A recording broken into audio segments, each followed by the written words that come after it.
Olá, meus queridos alunos do sétimo ano, tudo bem com vocês? Vamos lá então, aula de história. Como de costume, antes da aula, né? Vamos fazer uma oração, pedir a presença de Deus. Vamos? Oremos. Nosso Pai querido, pedimos a tua presença nesta aula, que podemos aprender mais sobre o assunto, por favor. Que tenha paz na minha casa e na casa da pessoa que está me assistindo aqui, Senhor. Que venha abençoar nos estudos, o que dê felicidade. Entregando nossas vidas em tuas mãos, em nome de Jesus. Amém. Vamos lá então, meus queridos. Lembrando que agora é um capítulo novo, é o capítulo 8, África. Vamos falar um pouco, vamos analisar um pouco sobre o continente africano. É um país, o continente africano. Vamos lá então, meus queridos. Algumas coisas têm de ser analisadas. Primeira coisa, a África é muito diversificada, ou seja, são vários povos que vivem na África, tá bom? Várias culturas, várias etnias, tá? E o continente africano tem muito a ver com a história do Brasil. Devido ao processo de colonização, lembrando que o Brasil foi colonizado pelos portugueses. E no processo de colonização trouxeram milhões, estima-se mais de 5 milhões de escravos negros, tá? Que aqui no Brasil, por isso é que o Brasil é o povo mais lindo do mundo. Foi uma miscigenação, uma mistura, né, entre os nativos índios com os espanhóis, portugueses, os europeus, né? Com os europeus e com o continente africano, tá bom? Então aqui no Brasil é uma mistura mesmo. Vamos lá então? Então a partir do século XVI, diversas regiões da África foram lentamente conquistadas pelos europeus, tá bom? E os europeus transmitiam a ideia de que o continente era habitado por um povo sem cultura, selvagem, canibais. Essa era a desculpa que os próprios europeus colocavam que para justificar o seu processo de colonização, e depois, mais adiante, no processo da história, vocês verão que teve o processo de neocolonização. Meus queridos, a África só conseguiu realmente ter uma independência dos seus países, tá? Só a partir, muitos desses países, só a partir da década de 1950, 1960, alguns até 1970, tá? Conseguiram a sua independência. Mas aqui vamos tratar, em especial, o século XV e XVI, tá bom? E analisar povos que está relacionado com a nossa cultura, com a história do Brasil, tá bom? Então vamos lá então. Então quais são esses reinos que eu quero que vamos analisar, tá? O primeiro eu vou passar para vocês é Gana, tá? O reino de Gana existiu por volta do século XIV, XV e XVI, tá bom? Foi o primeiro grande reino da África subsaariana. Esse termo subsaariana quer dizer o quê? Você já ouviu falar, né? Deserto Saara. Então, abaixo do deserto Saara. Tá bom? Localizado no oeste do continente, atualmente Sahel, né? Enfim, acontece o quê? Gana ficou muito conhecido pelo seu ouro. O reino de muito ouro, mas muito ouro, tá? Muito ouro mesmo. Depois vamos ver outro povo que chegou a ter até mais ouro que Gana, mas Gana era muito rica nesse minério. O reino de Gana era habitado por soninguês, povo de língua que mantém até hoje, que influenciou Mali, o Burkina, Senegal, Mauritânia. Então tem algo em comum, que é o idioma, tá? É interessante uma questão em que o rei é chamado de Gana, visto como um elo entre os deuses e os homens, tá? Então ele é muito importante, ele é considerado como um deus, tá? Ou uma pessoa abençoada, né? Enfim. Na sociedade Gana, lembrando que é um reino, tá? Se é um reino, tem o imperador, conquista as terras, tá? Lá dá muita importância à religião, sacerdotes, tá? Nobres, funcionários cuidavam da administração dos reinos. E é interessante destacar que antes era politeísta, depois eles foram influenciados pelo mundo islâmico, pela cultura islâmica, tá bom? Vamos lá, o próximo. Interessante que o rei de Gana recebeu o título de Gana e era vista, como eu falei para vocês, né, o elo entre os deuses e os homens. A sociedade era composta, como eu já falei para vocês, né, sacerdotes, nobres, funcionários que cuidavam da administração. Tá? Reino de Mali. Mali conquistou Gana e ampliou seu território. Tá? Então, o reino de Mali está localizado ao sul do deserto do Saara. Tá? A principal atividade desse povo foi o comércio, cidade à beira do rio Níger. Tá? Um dos principais rios da África é o Níger e o Nilo. Né? Mas aqui é o Níger. Tá? O principal produto, ouro, sal, escravos também, tá bom? Marfim torrefante, isso. O comércio em pó sustentava a corte e os exércitos. Foi dizimado por marroquinos no século XVI. Tá bom? Vou falar agora do reino das cidades-estados Urubás, tá? Em especial tem o Ifé e o Penim, tá bom? Foi numerosos grupos que habitavam atualmente em Nigéria, Benin, tá?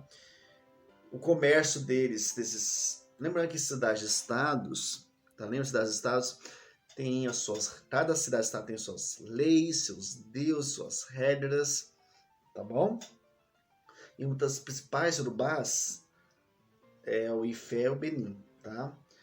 Então, ouro, marfim, gado, artigos de metais, tá? Cidades se transformaram em reinos, né? O Ifé e o Benin, grupos linguísticos urubás, tá? Então, por que é urubás? Porque é um tronco linguístico, tá? Muitos compartilhavam semelhanças nesse idioma, tá bom? Vamos lá então. Os governantes chamados Dionísio, tá? E se tornou-se lá um importante centro religioso da região, tá? A maior parte dos urubás vive na região da Nigéria, mais precisamente na região sudoeste do país. Tá? Há também importante comunidade presente em Benin, Gana, Costa do Marfim. Tá? Devido ao tráfico de escravos bastante, então eles ficaram conhecidos também com tráfico de escravos. Tá?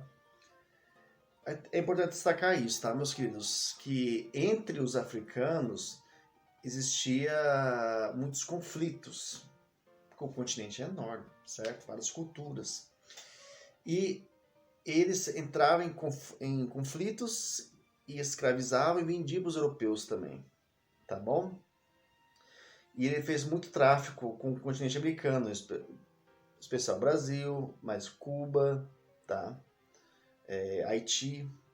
Boa parte da população negra do Brasil veio de terras urubás, tá?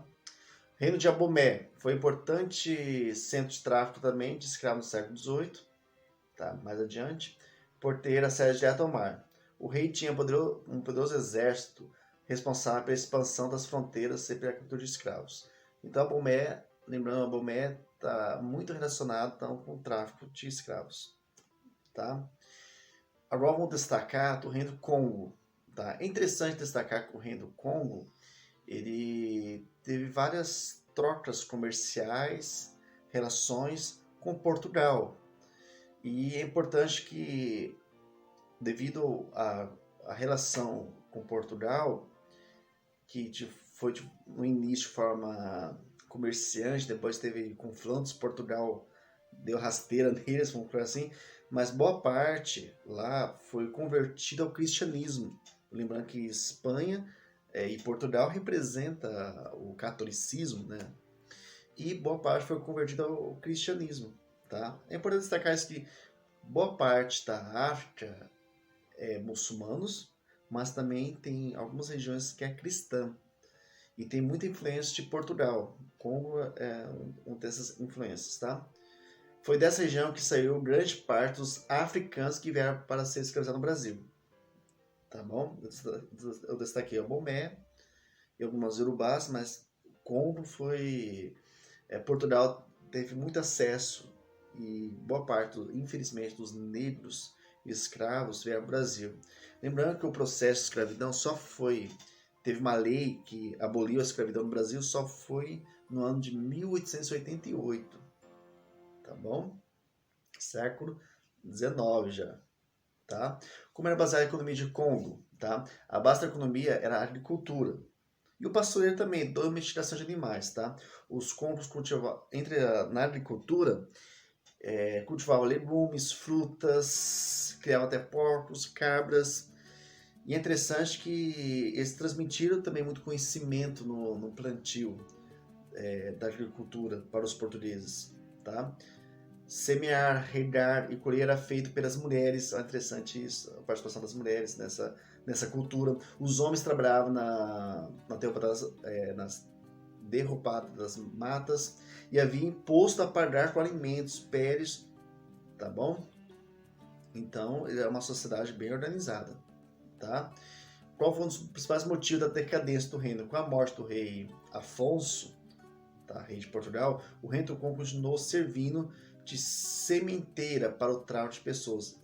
Em 1665, os congos tentaram uma revolta contra os lusitanos. Quando fala lusitanos, são os portugueses, tá? Mas foram vencidos por tropas lideradas pelos portugueses, que passaram a dominar Congo. Tá? Antes tinha uma tropa comercial, depois Portugal mostrou as garrinhas. Vamos lá, então? É importante destacar com vocês a expressão Bantus, tá? O que é Bantus? Que designa diversos povos africanos cuja língua tem uma origem comum. Tá? Eu falei do Urubás, mas o Bantus também é importante. Segundo os especialistas, os Bantus seriam originários da terra localizada na atual fronteira entre Camarões e Nigéria. No fim do século XVIII, esses povos ocupavam cerca de 2/3 do continente africano, distribuídos por faixa de terras que vai da África do Sul até um pouco acima da linha do Equador, tá bom? Então, eu falei desses povos, tá? Que o que eles tinham em comum era uma sociedade organizada que tinha agricultura, comércio, império. Isso, quando fala império, pensa em expansão, tá bom? Alguns foram preservar a sua cultura, outros foram tornaram-se muçulmanos, outros cristãos, e boa parte teve como um dos comércios o ouro, mas também escravos, tá bom? Mas na África, são só esses povos? Não, são muitos, não dá para passar todos aqui para vocês. Eu passei aqui os povos que têm uma relação próxima ao Brasil, tá bom? Mas lá na África tem muitas tribos, aldeias, que têm uma vinculação parentesca, tá? São grupos menores, tá? São vários, tá? Isso eu vou deixar para outra aula para vocês, tá? Então, um grande abraço, até a próxima aula. Tchau para vocês.